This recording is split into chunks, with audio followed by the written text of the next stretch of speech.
পরিমণির কিছুদিন আগে অ্যারেস্ট হওয়ার পরে শুনলাম যে তার কাছে নিয়মিত যারা যাতায়াত করতো তাদের একটি শর্টলিস্ট করা হচ্ছে এবং সেই তালিকা প্রকাশ না করে তাদের বিরুদ্ধে অভিযান পরিচালনা করা হবে। কিন্তু হঠাৎ করে কি হলো যে আজকে ডিএমপি কমিশনার বলল যে পরিমণির সাথে সম্পর্ক সংশ্লিষ্ট কাউকে হয়রানি করা হবে না বা এই জাতীয় কোনো তালিকা করা হবে না।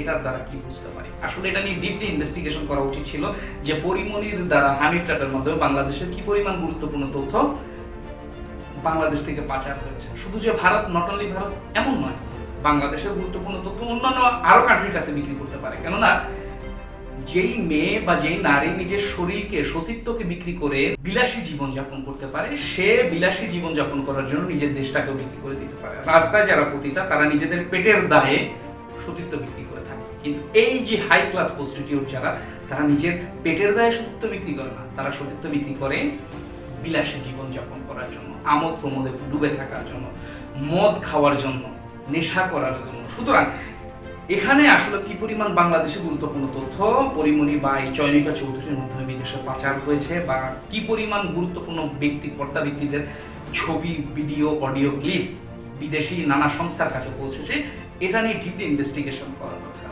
কেননা এই গুরুত্বপূর্ণ ব্যক্তিরা এখনো কিন্তু শপথে বহাল আছে। সুতরাং তাদেরকে, গুরুত্বপূর্ণ ব্যক্তিদেরকে যদি ব্ল্যাকমেইল করা হয় তবে বাংলাদেশের নিরাপত্তা সংক্রান্ত অনেক তথ্য নানান দেশের নানান গোয়েন্দা সংস্থার কাছে চলে যেতেই পারে, এটা স্বাভাবিক বিষয়। প্রিয় বন্ধুরা, আপনারা সকলেই জানেন যে নায়িকা পরিমণি গ্রেপ্তার হওয়ার পরে বাংলাদেশের সবচেয়ে আলোচিত যে টপিকটি ছিল সেটি হচ্ছে চয়নিকা চৌধুরী নামে, যাকে তিনি মোমো বলে সম্বোধন করতেন। এই কাণ্ডের পরে যার একের পর এক গুরুত্বপূর্ণ ভূমিকা উঠে এসেছিল বাংলাদেশের একটি গুরুত্বপূর্ণ ক্ষেত্রে। আপনারা সকলেই জানেন যে পরিমণি গ্রেপ্তার হওয়ার পরে সবচেয়ে আলোচ্য যে বিষয়টি হয়েছিল সেটি হচ্ছে হানি ট্র্যাপ। এই হানি ট্র্যাপটা কি? যুগে যুগে গোয়েন্দাদের অন্যতম গুরুত্বপূর্ণ হাতিয়ার ছিল নারী এবং মদ, যে সারাফকে কেন্দ্র করে বা নারীকে কেন্দ্র করে হাজারো সাম্রাজ্যের বিলীন হয়ে গিয়েছে। এবং তারই ধারাবাহিকতায় পৃথিবীর ইতিহাসে গোয়েন্দা তত্ত্বের সবচেয়ে গুরুত্বপূর্ণ যে স্থানটি দখল করে আছে সেটি হচ্ছে হানি ট্র্যাপ। হানি ট্র্যাপের মাধ্যমে বিশ্বের বিভিন্ন প্রান্তের গুরুত্বপূর্ণ সামরিক এবং বেসামরিক কর্মকর্তা এবং সরকারি কর্মচারীদেরকে তাদের বিশেষ মুহূর্ত এবং দুর্বলতার অডিও ভিডিও ক্লিপ তৈরি করে ছবি তোলার মাধ্যমে তাকে ব্ল্যাকমেইল করে তাদের সুবিধা আদায় করে নেয় শত্রুপক্ষের গোয়েন্দা সংস্থা। সম্মানিত বন্ধুরা, চয়নিকা চৌধুরীকে যদিও অনেকেই রয়ের এজেন্ট, বাংলাদেশি এজেন্ট বলে সম্বোধন করে থাকে, বিশেষ করে বাংলাদেশের গুরুত্বপূর্ণ ব্যক্তিবর্গদের মধ্যে অনেকেই চয়নিকা চৌধুরীর কার্যক্রম নিয়ে অনেক আগেই প্রশ্ন তুলেছিল। মিডিয়া ব্যক্তিত্বরা চয়নিকা চৌধুরীর কার্যক্রম নিয়ে প্রশ্ন তুলেছিল, যদিও তাকে গ্রেপ্তারের পরে 4 ঘন্টার বেশি ডিবি পুলিশ রাখতে পারেনি। তাকে কোনো এক অদৃশ্য শক্তির হাত ছানির কারণে তাকে ছেড়ে দিয়েছে। তো প্রিয় বন্ধুরা, আজকে আমরা পরিমণি বা চয়নিকা চৌধুরীকে নিয়ে কথা বলতে আসিনি। আমরা এসেছি মূলত আমাদের যে আলোচ্য টপিক হানি ট্র্যাপ। হানি ট্র্যাপ জিনিসটা কি আপনাদের বুঝার স্বার্থে বলে থাকি। আরব ইসরায়েল যুদ্ধে 1967 সালে মুসলমানদের সবচেয়ে বড় পরাজয়ের কারণগুলো ঘটেছিল আরব উপদ্বীপের যে শাসক গোষ্ঠী, তারা হানি ট্র্যাপে পড়ে অনেক গুরুত্বপূর্ণ যুদ্ধ রিলেটেড তথ্য ফাঁস হয়ে যায়। আপনারা সকলে জানেন 1965 সালে যখন আরবের সবচেয়ে বড় ভূমিকা নেয় সিরিয়া, ব্যাপক সামরিক অভিযান পরিচালনার স্বার্থে প্রায় সেই সময়ে 600 বিমান এবং 2500 ট্যাঙ্কে সমবেত করে গোলান মালভূমিতে, এবং সেই গুরুত্বপূর্ণ তথ্য একজন সিরিয়ান জেনারেলের কাছ থেকে ইসরায়েলি গোয়েন্দা সংস্থার এক মহিলা সংগ্রহ করে দিয়ে দেয় স্বয়ং ইসরায়েলের গোয়েন্দা সংস্থা মোসাদের হাতে। এবং মোসাদ সেই নিউজটিকে অ্যানালাইসিস করে হামলা চালিয়ে বসে সিরিয়ার সেই গুরুত্বপূর্ণ সামরিক ঘাঁটিতে, এবং এক হামলার কারণে পরবর্তীতে মুসলমানদের মাজা এমনভাবে ভেঙে দিতে তারা সমর্থন হয় যে আরবরা ইসরায়েলের উপর হামলা চালানোর যে সাহস, সেই সাহস হারিয়ে ফেলে। তাছাড়াও 20 শতাব্দীতে এসে সবচেয়ে বেশি হানি ট্র্যাপ প্রয়োগ করা হয়েছে মিশরের উপরে। কেননা মিশর মধ্যপ্রাচ্যের সবচেয়ে শক্তিশালী মুসলিম কান্ট্রি হওয়ার কারণে, তাদের সেনাবাহিনী সবচেয়ে বৃহৎ হওয়ার কারণে এবং তাদের সেনাবাহিনীতে মুসলিম সংখ্যাগরিষ্ঠতা থাকার কারণে তাদের জেনারেল এবং রাজনৈতিক কর্তা ব্যক্তিদের মধ্যে হানি ট্র্যাপটা ইসরায়েল সবচেয়ে বেশি ব্যবহার করেছে। এখানে সবচেয়ে বেশি ব্যবহার দেখা যায় হানি ট্র্যাপের, যার কারণে মিশরের তৎকালীন জেনারেলরা গুরুত্বপূর্ণ তথ্য দেওয়ার কারণে সিনাই উপদ্বীপ পর্যন্ত হাতছাড়া হয়ে গিয়েছিল প্রায় মিশরের হাত থেকে, যেটা পরবর্তীতে ক্যাম্প ডেভিড চুক্তির মাধ্যমে ইসরায়েল ফিরে ফেলছে। হানি ট্র্যাপ কি শুধু যুগে যুগে 20 শতাব্দীর পরেই এসেছে? এরকম যদি ধারণা আপনার হয়ে থাকে তাহলে আপনি সম্পূর্ণ ভুল ধারণায় আছেন। প্রথম বিশ্বযুদ্ধে সবচেয়ে বড় ভূমিকা পালনকারী একজন মহিলা, যিনি ছিলেন একজন নর্তকী, যার কাছে খুব অসহায়ভাবে সারেন্ডার করেছিল একজন জার্মান জেনারেল, যার কারণে তার কাছ থেকে গুরুত্বপূর্ণ তথ্য পেয়েই প্রথম বিশ্বযুদ্ধে জার্মানির যে বড় বড় সামরিক ঘাঁটিগুলোতে আক্রমণ চালিয়েছিল ফ্রান্স এবং ব্রিটেন। তারপরে আমরা যদি দ্বিতীয় বিশ্বযুদ্ধে আসি, দ্বিতীয় বিশ্বযুদ্ধের সবচেয়ে বড় ভূমিকা যুদ্ধের মোড় ঘুরিয়ে দিয়েছিল হানি ট্র্যাপ। কেননা ইতালির তৎকালীন যিনি ডিক্টেটর ছিলেন, মুসোলিনির সবচেয়ে আস্থাভাজন জেনারেলের যিনি গার্লফ্রেন্ড ছিলেন, তিনি ছিলেন আমেরিকান একজন অভিনয় শিল্পী, যিনি তার সাথে শারীরিক সম্পর্ক স্থাপনের মাধ্যমে গুরুত্বপূর্ণ তথ্য আমেরিকার কাছে দিয়ে দেয়, এবং যে গুরুত্বপূর্ণ তথ্যের কারণে তাদের যে যুদ্ধের যে বারকোডগুলো বা যে কোডিং হিসেবে তারা যুদ্ধের নির্দেশনাগুলো দিত, এগুলো সম্পূর্ণরূপে ফল্ট করে, যার কারণে দ্বিতীয় বিশ্বযুদ্ধে জার্মানি এবং ইটালির সমন্বিত পরাজয় ঘটে। এবং রোমানদের ইতিহাস ঘেটে দেখি, তবে দেখবো যে তারা বড় বড় সাম্রাজ্যের সম্রাটদেরকে প্রলোভিত করার জন্য তারা নারীদেরকে প্রেরণ করতো, এবং সেই নারীরা সেই সম্রাটকে এমনভাবে উৎসাহিত করতো, পথভ্রষ্ট করে তার দেশ ও জনতার বিরুদ্ধে খেপিয়ে তুলতো, যার কারণে পরবর্তীতে দেশ ও জনতার অভ্যুত্থানের মাধ্যমে, সেই সম্রাটের পতনের মাধ্যমে সেটি রোমান সাম্রাজ্যের অংশভূত হতো।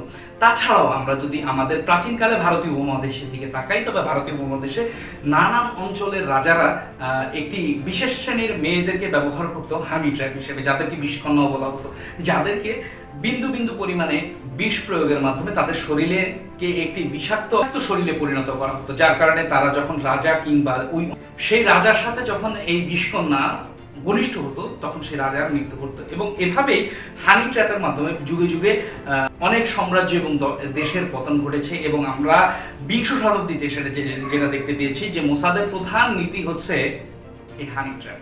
শুধু মোসাদ নয়, থেকে শুরু করে পৃথিবীতে তাবড় তাবড় গোয়েন্দা সংস্থাগুলো হানি ট্র্যাপের মাধ্যমে তাদের গুরুত্বপূর্ণ অপারেশনগুলো পরিচালনা করে থাকে। এখন যেই প্রসঙ্গটা এখন যুক্তিযুক্ত, যে আপনি যদি খেয়াল করে দেখেন যে এই যে চয়নিকা চৌধুরী শুধু যে পরিমণি এমন নয়, চয়নিকা চৌধুরীর সাথে খুব ভালো সম্পর্ক আছে জয়া আহসানের, আরো ভালো সম্পর্ক আছে ভারত ঘনিষ্ঠ কিছু, যারা প্রত্যক্ষ বা পরোক্ষভাবে ভারতীয় কর্তা ব্যক্তিদের ইশারাই চলে থাকে। আপনারা সকলে জানেন ভারতের কোনো নেইবারের সাথে ভারতের সম্পর্ক ভালো নেই পাকিস্তানের সাথে, নেই নেপালের সাথে, ভুটানের সাথে, এমনকি শ্রীলঙ্কা, যাদের সাথে জাতিগতভাবে এত সম্পর্ক তাদের, তামিল টাইগারদেরকে নিধনের জন্য যে শ্রীলঙ্কাকে এত সহযোগিতা করেছিল ভারত, সেই তামিল টাইগার নিধনের পরে এখন শ্রীলঙ্কার বর্তমান যারা গভর্নমেন্ট পর্যায়ে আছে তাদের সাথে ভালো সম্পর্ক নেই, জনগণের সাথে তো নেই।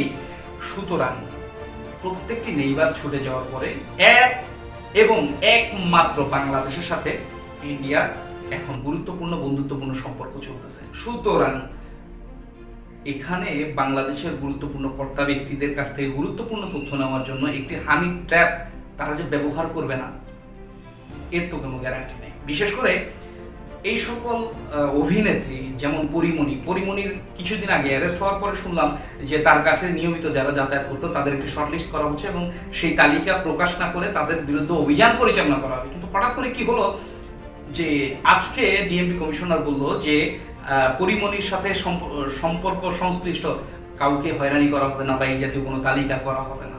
এটার দ্বারা কি বুঝতে পারি? আসলে এটা নিয়ে ডিপলি ইনভেস্টিগেশন করা উচিত ছিল যে পরিমণির দ্বারা হানি ট্র্যাপের মাধ্যমে বাংলাদেশের কি পরিমাণ গুরুত্বপূর্ণ তথ্য বাংলাদেশ থেকে পাচার হয়েছে। শুধু যে ভারত, নট অনলি ভারত এমন নয়, বাংলাদেশের গুরুত্বপূর্ণ তথ্য অন্যান্য আরো কান্ট্রির কাছে বিক্রি করতে পারে। কেননা যেই মেয়ে বা যেই নারী নিজের শরীরকে, সতীত্বকে বিক্রি করে বিলাসী জীবনযাপন করতে পারে, সে বিলাসী জীবনযাপন করার জন্য নিজের দেশটাকেও বিক্রি করে দিতে পারে। রাস্তায় যারা পতিতা তারা নিজেদের পেটের দায়ে সতীত্ব বিক্রি করে থাকে, কিন্তু এই যে হাই ক্লাস প্রস্টিটিউট যারা, তারা নিজের পেটের দায়ে সতীত্ব বিক্রি করে না, তারা সতীত্ব বিক্রি করে বিলাসী জীবনযাপন করার জন্য, আমোদ প্রমোদে ডুবে থাকার জন্য, মদ খাওয়ার জন্য, নেশা করার জন্য। সুতরাং এখানে আসলে কি পরিমাণ বাংলাদেশের গুরুত্বপূর্ণ তথ্য পরিমণি বা এই চয়নিকা চৌধুরীর মাধ্যমে বিদেশে পাচার হয়েছে, বা কি পরিমাণ গুরুত্বপূর্ণ কর্তা ব্যক্তিদের ছবি, ভিডিও, অডিও ক্লিপ বিদেশি নানা সংস্থার কাছে পৌঁছেছে, এটা নিয়ে ডিপলি ইনভেস্টিগেশন করা দরকার।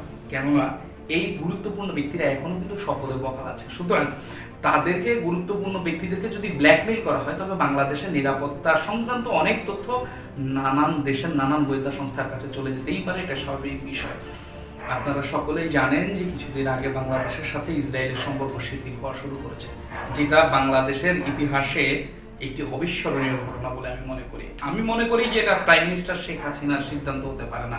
কেননা বঙ্গবন্ধু নিজেই ইসরায়েলকে স্বীকৃতি দেওয়ার যে আহ্বান ছিল, সেই আহ্বানকে ঘৃণা ভরে প্রত্যাখ্যান করেছিল। বঙ্গবন্ধু নিজে বলেছিল যে স্বাধীন বাংলাদেশ কখনো ইসরায়েলকে সমর্থন করবে না। সেই দেশকে আজকে আমরা আনুষ্ঠানিকভাবে স্বীকৃতি না দিলেও অনানুষ্ঠানিকভাবে স্বীকৃতি দিয়েছি। এখন এখানে কি ভারতীয় গোয়েন্দা সংস্থা রয়ের মাধ্যমে ইসরায়েলি মোসাদ কোনো কলকাঠি নামলো কিনা, বাংলাদেশের কোনো গুরুত্বপূর্ণ কর্তা ব্যক্তিদের এমন কোনো স্পর্শকাতর ডকুমেন্টস তারা আদায় করেছে কিনা, যার মাধ্যমে বা ফলশ্রুতিতে এই কাজগুলো বাস্তবায়ন করে নিয়েছে তারা, এ নিয়ে চিন্তা ভাবনা করার সময় এসেছে। সম্মানিত বন্ধুগণ, আমি চেয়েছি আমার এই ভিডিওতে হানি ট্র্যাপটা কি মূলত সেটা নিয়ে আলোচনা করার জন্য। এটাকে রাজনৈতিক রং না দেওয়ার জন্য আমি বিশেষভাবে অনুরোধ করছি।